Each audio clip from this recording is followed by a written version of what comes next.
Welcome to Dieu Han Review. This isn't just a channel, it's a window into one girl's quiet war with fate. Dieu Han, a 16-year-old single mom, was abandoned by her own parents, yet chose not to abandon her child. In this journey, she carries not only her baby, but a longing buried in silence, to find the people who gave her life and left her behind. If this story stirs your heart, please like, share, and subscribe so this girl's voice doesn't vanish in silence. Every video here follows Dieu Han's real journey, a girl searching for her roots, a mother holding her child through storms, a soul fighting to heal the wound of being forgotten. She met strangers who became family, and truths that cut deeper than lies. In this episode, one unexpected meeting will change everything. So stay with us, and if you've ever been lost, left behind, or searching for something more, this story might just find you.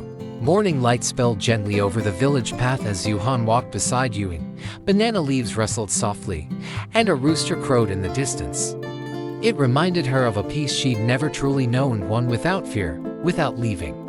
She watched Ewing's steady pace and felt something stir, not comfort, but possibility. Maybe not every road was meant for running, maybe some were for returning to quiet, to stillness, to a version of herself she had lost somewhere long ago. The village air smelled of damp soil and wood smoke. Dieu Han breathed it in slowly, like she was trying to remember something old, something safe. Children's laughter echoed faintly, tangled with birdsong. For a second, her steps slowed.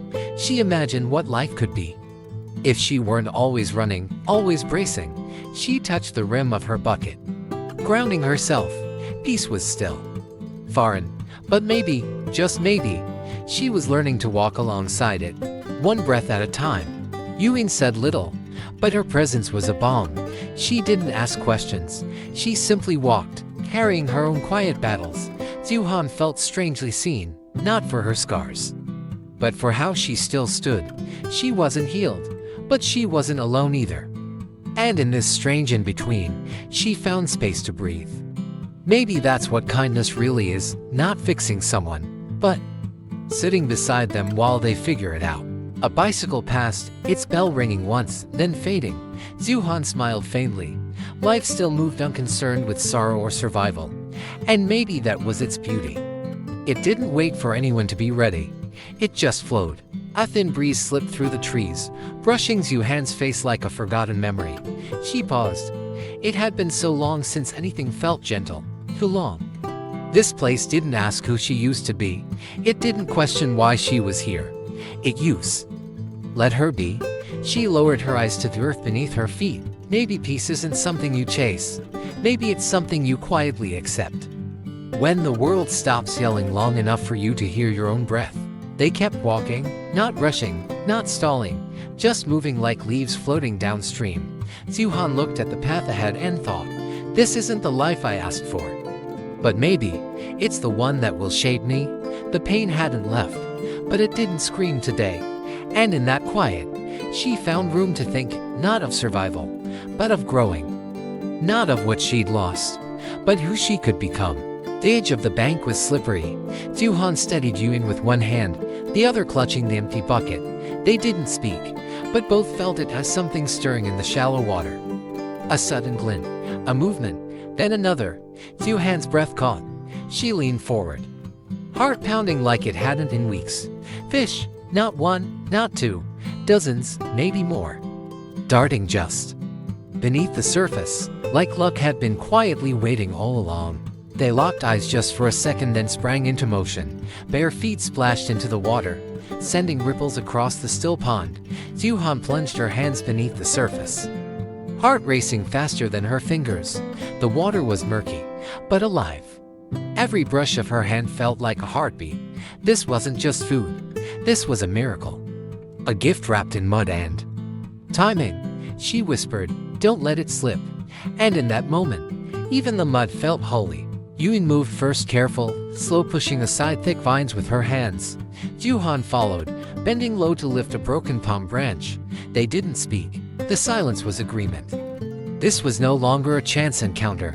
This was preparation, not for a feast, but for dignity.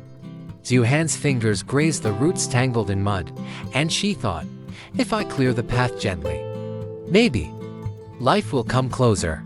She cleared the weeds gently, as if they might bruise. Every gesture was slow, deliberate. She wasn't rushing. Rushing belonged to hunger. This was reverence. There was something sacred in the stillness, not religious, but deeply human. Dieu Han didn't know if this moment was luck or a test. She only knew she wanted to be ready. Not to catch, but to meet at whatever this life was trying to offer her. A brittle branch snapped beneath her hand. The sound echoed too loud in the quiet. Dieu Han froze, then exhaled slowly. Even nature seemed to hush around them, as if watching, as if waiting. She swept her fingers across the water's edge, lifting dead leaves, mud, and memories. Everything was tangled, like her life, messy, layered, not easy to undo. But here she was, unraveling it anyway. The water cleared slowly as they worked, not crystal, but clearer, enough to see where to step, enough to hope. Dieu Han paused, wiping sweat with a muddy sleeve. She looked down at her reflection, blurred, trembling, but still hers. She didn't need it to look perfect. She just needed to see it and say, I'm still here. And mean it. The dam grew, inch by inch, not perfect, but steady. Dieu Han watched how water obeyed, redirected, quieted. She had never thought she could shape anything. But now, with wet soil and wool, she was making space. A controlled space, not for control itself, but for clarity. Sometimes, before anything can grow, you just need the water to stop rushing. The final press sealed the makeshift dam. Water shifted, confused, then settled. Dieu Han sat back on her heels, breathing deeply, not in triumph, in presence. For once, she didn't feel behind. She didn't feel late to life. She had arrived here, in a muddy ditch, with tired arms, and a still heart that whispered, this is mine. The buckets were old, one cracked, the other stained with time. Still, they were enough. Dieu Han took hers without a word, feeling the familiar weight in her hands. She had carried heavier things. Not just objects, but nights without sleep, days without food, years without answers. This plastic, this mud, they didn't scare her. She was ready, not for ease, but for effort that meant something. Dieu Han scooped the first bowl of water, her hands steady, her breath slow. It wasn't about draining the pond, it was about touching the process. Each motion connected her to something real. The weight of the water, the drag of time, the pulse of now. She wasn't elsewhere. She wasn't lost. She was right here, doing what she could with what she had. And for once, it felt like enough. Dieu Han signaled gently. Another flicker near the shallows. They didn't speak. Words would have broken the spell. Dieu Han moved with quiet intent, not reaching, just adjusting. She was learning that patience was not weakness. It was precision. It was trust. Let the water lower. Let the truth rise. She was ready now, not to hope, but to witness. The mud no longer swallowed the light. It gave it back, in fragments, scales, movement, proof. Dieu Han's fingers gripped the edge of her bowl. She didn't lunge. She didn't shout. She watched. Because there's a silence before grace appears, a breath before the moment finds you. And she wanted to greet it fully, with both hands, and all the hunger she had carried this far.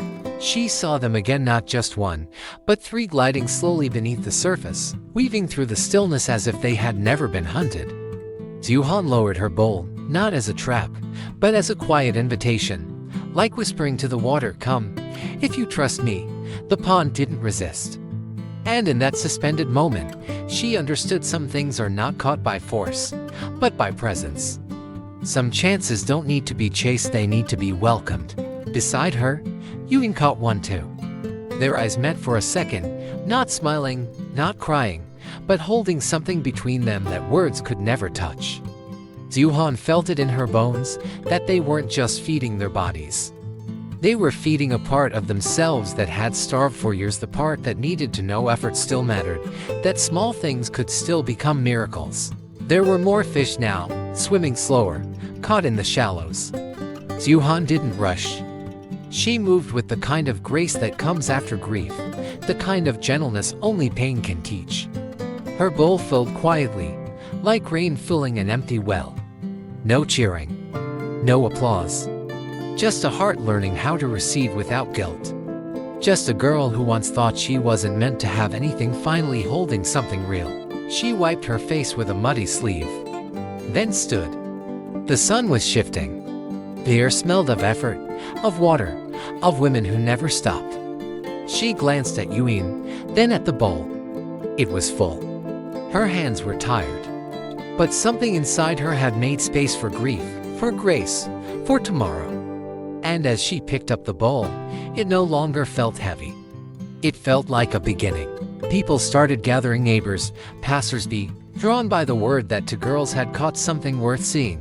Diep Han sat low, her hands muddy, counting fish into bags. She didn't speak much.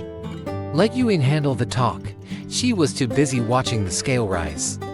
Too busy remembering that this weight wasn't just fish, it was proof they had made something out of nothing. Someone laughed. Someone haggled. Children pointed at the fish, eyes wide with delight. Diep Han smiled faintly, not because it was easy, but because it was hers. Every bruise, every blister, every ache now turned into a moment where she could say, without shame, "I worked for this. I stayed for this. I made this." She didn't know how long this would last. If there'd be more fish, more buyers, more days like this. But for now, the sun was setting. Her child was waiting. And her hands, though tired, were not empty. For a girl who once had nothing but questions, today had offered something she could hold. And that, for now, was enough. When the last buyer left, they didn't speak. They just sat there, two women covered in mud, letting the silence settle over them like warm sunlight. Diep Han looked at Yuan. Not with questions. Not with words. Just a glance that said, "We did it." And in Yuan's eyes, there was something gentle like pride, like relief, like a tired kind of happiness that didn't need to be loud to be real. For the first time in weeks, Diep Han didn't feel like she was borrowing time. Today didn't feel like a favor from the universe. It felt earned. And that changed everything.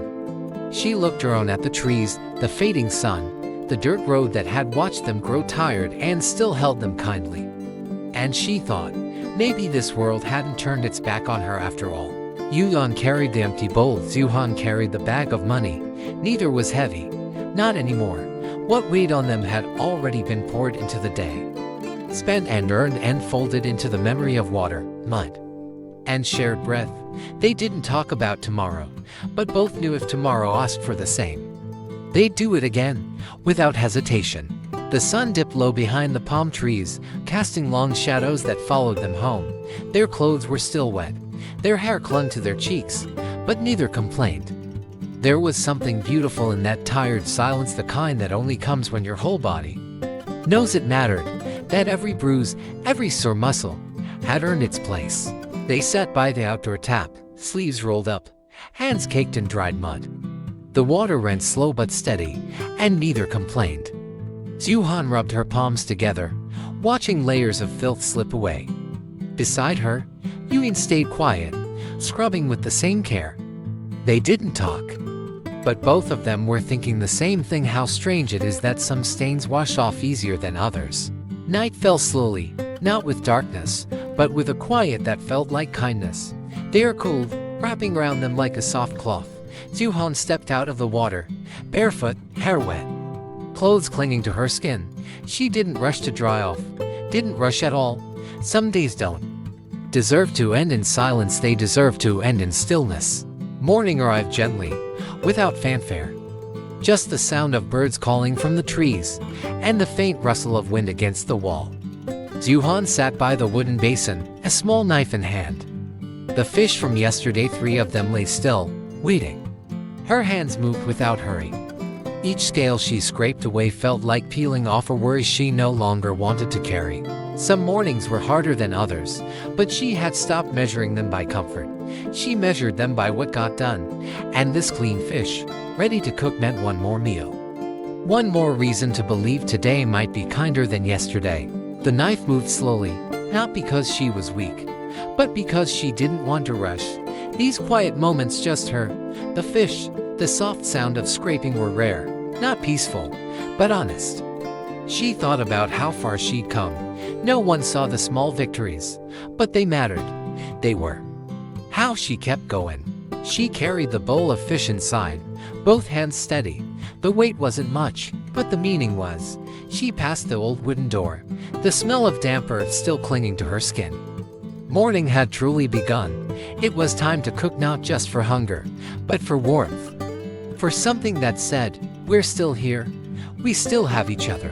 She stirred the pot slowly, eyes fixed on the steam, but her thoughts were elsewhere. It wasn't just hunger she was cooking for. It was everything else: worry, silence, the weight of too many tomorrows. She wondered if it showed on her face, the tiredness, the kind that doesn't make noise but stays. But she kept stirring, because stopping meant thinking too much. And today, she couldn't afford to fall apart. The fish was done. The fire had died down. She stepped outside, sat beneath the shade of a tree, and waited. The morning was quiet, but her mind wasn't. She thought about the days ahead, the ones without answers, the ones she still had to face. It was strange how a body could be still, and a heart still feel like it was pacing. She just wanted today to be gentle. She remembered the voices behind the gate, low and clear, but filled with something heavy. A name was never said, just our daughter, and silence after that. Dieu Han hadn't asked, she didn't dare. But since that day, the thought lingered. What if that daughter wasn't so far from her own story? She didn't know why it stayed with her. Just a few words, just a feeling. But her mind kept reaching back, linking the way they looked at her, the pause in their speech, the glance they exchanged. She tried to push it away, but deep inside, something whispered, maybe this isn't just a coincidence. She heard laughter before she saw them. Yuyan's voice, light and clear, followed by Tom's excited steps. When they appeared at the gate, Tom grinning wide, Yuyan waving cheerfully. Dieu Han felt her chest rise with something bright. No one needed to say a word. Their return alone was enough to remind her she wasn't alone. This was her place now. People, her reason. Yuyan reached her first, placing a gentle hand on Dieu Han's shoulder. "Smells amazing," she said, beaming. Tom peeked into the house, eyes wide with curiosity. Dieu Han smiled, not out of politeness, but because she meant it. These small moments, people returning, meal waited, a child giggling, weren't little to her. They were everything. They were life, arriving quietly. The food was simple, just fish, rice, but somehow it tasted like relief, like something soft landing after a long fall. Dieu Han didn't eat quickly. She let each bite remind her, this, right here, is living, not surviving. Living, with others, with breath that no longer shakes, with eyes that can finally look forward, even just a little. Yuyan reached for more rice and smiled across the table. "We should cook like this more often," she said playfully. Dieu Han chuckled softly, not because it was funny, but because she finally could. She felt something inside her shift, something that had been locked away. Maybe this wasn't just a meal. Maybe it was the beginning of feeling safe again. The table was still messy, half-empty bowls, sauce stains, a fish almost gone. But in the middle of it all, Dieu Han counted the bills slowly, her fingers still damp from washing dishes. She didn't look at Yuyan right away. When she finally handed her the money, it wasn't about the amount. It was about saying, "We did this together." Yuyan didn't speak. She just reached out, held the bills for a second longer than needed. That silence was everything. She counted the bills with careful fingers, slow, not because there was much, but because it meant something. Yuyan watched her, quiet, a half smile tugging at her lips. Tom leaned close, curious. It wasn't a fortune, but it was theirs, earned from mud, sweat, and belief. Dieu Han handed Yuyan half, eyes shining not from wealth, but from the rare feeling of enough. For one evening, they weren't just surviving. They were sharing. And in that, they had more than money could buy. She didn't know what tomorrow would bring, more storms or more silence. Life had a way of shifting without warning. But today had been kind. The food, the laughter, the warmth of people staying. For the first time in a long while, she didn't feel like she was borrowing joy. It felt real. And if all she had was this one good day, it was still more than she'd dared to ask for. If this quiet moment touched you, even just a little, please like, share, and subscribe, not for numbers, but so more hearts can feel what it means to survive gently, to live quietly, and to keep going, with nothing but love and a bowl of warm fish.